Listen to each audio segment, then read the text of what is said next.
আসসালামু আলাইকুম। আশা করি সবাই ভালো আছেন।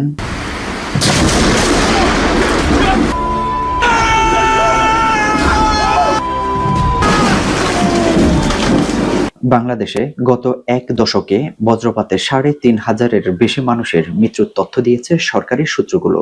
১০ বছর আগে এটিকে জাতীয় দুর্যোগ হিসেবে ঘোষণা করা হলেও প্রাণহানি থেমে নেই। এখনো প্রায় প্রতি বছরে বাংলাদেশে শতাধিক মানুষ বজ্রপাতে প্রাণ হারাচ্ছে।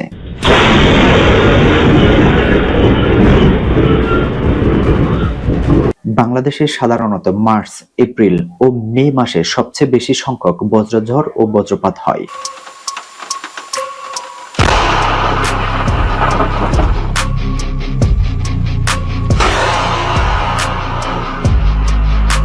আবহাওয়া অধিদপ্তর থেকে জানা যায়, বজ্রপাতে সবচেয়ে বেশি প্রাণহানির ঘটনাও ঘটে সিলেটে। সর্বশেষ গত ২৬শে এপ্রিল দেশের কয়েকটি জেলায় বজ্রপাতে অন্তত ১২ জনের মৃত্যু হয়। পত্রপত্রিকা খুললেই বজ্রপাতের মৃত্যুর খবর দেখা যায়।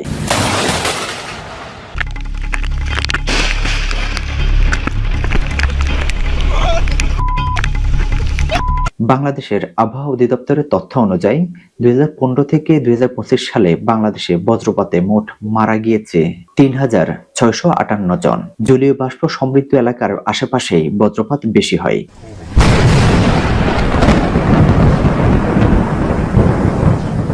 এখন প্রশ্ন হলো, বজ্রপাত থেকে বাঁচতে হলে কি করতে হবে? বাংলাদেশে বজ্রপাতের মৃত্যুর অন্যতম কারণ হলো খোলা জায়গায় মানুষের উপস্থিতি।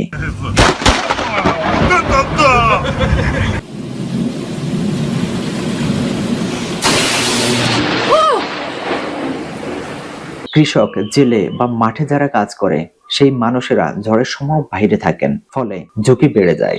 এছাড়া অনেক এলাকায় নিরাপদ আশ্রয়ের অভাবে এবং বজ্রপাত সম্পর্কে পর্যাপ্ত সচেতনতার ঘাটতির বড় কারণ হিসেবে দুর্ঘটনা ঘটে। বজ্রপাতের সময় সবচেয়ে নিরাপদ জায়গা হলো ঘরের ভিতরে থাকা। খোলা মাঠ, জলাশয় বা উঁচু গাছের নিচে আশ্রয় নেওয়া খুবই বিপজ্জনক। অনেক ক্ষেত্রে বজ্রপাত কাছাকাছি আঘাত করলেও বৈদ্যুতিক প্রবাহ মাটির মাধ্যমে ছড়িয়ে পড়ে, যা আশেপাশে থাকা মানুষকেও ক্ষতিগ্রস্ত করতে পারে। তাই অতি জরুরি প্রয়োজনে ঘরের বাইরে যেতে হলে রাবারের জুতা পরে যেতে হবে। বজ্রপাতের সময় ধান ক্ষেত, খোলা মাঠে যদি থাকেন তাহলে পায়ের আঙ্গুলের উপর ভর দিয়ে এবং কানে আঙ্গুল দিয়ে নিচু হয়ে বসে পড়তে হবে। বজ্রপাতের আশঙ্কা দেখা দিলে যত দ্রুত সম্ভব দালান বা কংক্রিটের ছাউনির নিচে আশ্রয় নিতে হবে। ভবনের ছাদে বা উঁচু ভূমিতে যাওয়া ঠিক হবে না। খালি জায়গায় যদি উঁচু গাছপালা, বৈদ্যুতিক খুঁটি, ধাতব পদার্থ বা মোবাইল টাওয়ার থাকে সেগুলোর কাছাকাছিও থাকা যাবে না। বজ্রপাতের সময়ে ছাউনিবিহীন নৌকায় মাছ ধরতে না যাওয়াই উচিত। সমুদ্রে বা নদীতে থাকলে মাছ ধরা বন্ধ রেখে নৌকার ছাউনির নিচে আশ্রয় নিতে হবে।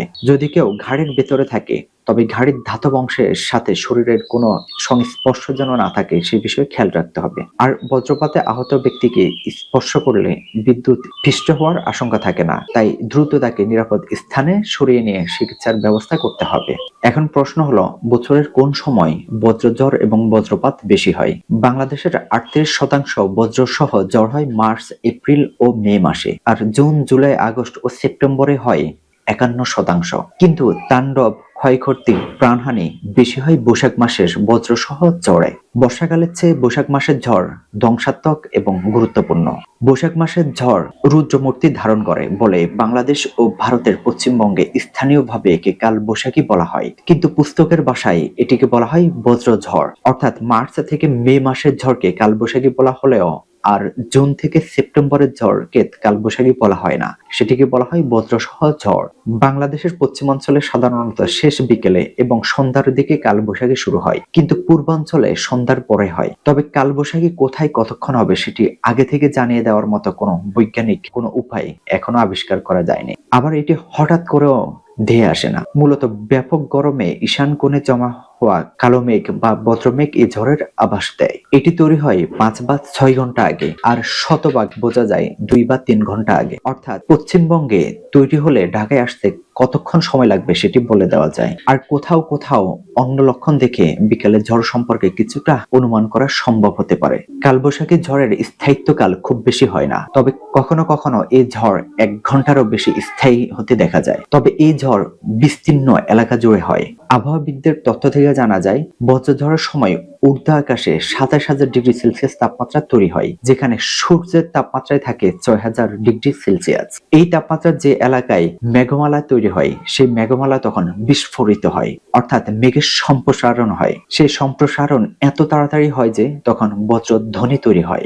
বজ্রপাত ও বজ্রধ্বনি একই সময়ে সংঘটিত হয়। শব্দের গতিবেগ কম বলে আমরা আগে আলো দেখতে পাই, পরে শব্দ শুনতে পাই। অর্থাৎ বজ্রসহ ঝড়ের সাথে মেঘের নিবিড় সম্পর্ক রয়েছে এবং বজ্রসহ ঝড়ের সময় আকাশে বিদ্যুৎ চমকানো, বজ্রপাত, শিলাবৃষ্টি, ভারী বৃষ্টি, ঝড়ো বা দমকা হাওয়াও হতে পারে। আবহাওয়াবিদদের তথ্য অনুযায়ী বজ্রসহ ঝড়ের সময় মেঘ উপরের দিকে ওঠে। ভূপৃষ্ঠে ৩ কিলোমিটার উপর থেকে আরো ১০ থেকে ১২ কিলোমিটার পর্যন্ত থাকে। কোনো কোনো বজ্র মেঘ যদি তীব্র আকার ধারণ করে তখন তা ১৮ থেকে ২০ কিলোমিটার পর্যন্ত উঠতে পারে। এই মেঘের ভিতরে থাকে অসংখ্য ছোট ছোট জলকণা ও বরফকণা। মেঘের একটি অংশ হিমাঙ্ক রেখার উপরে, যেখানে তাপমাত্রা ০ ডিগ্রি সেলসিয়াসের নিচে।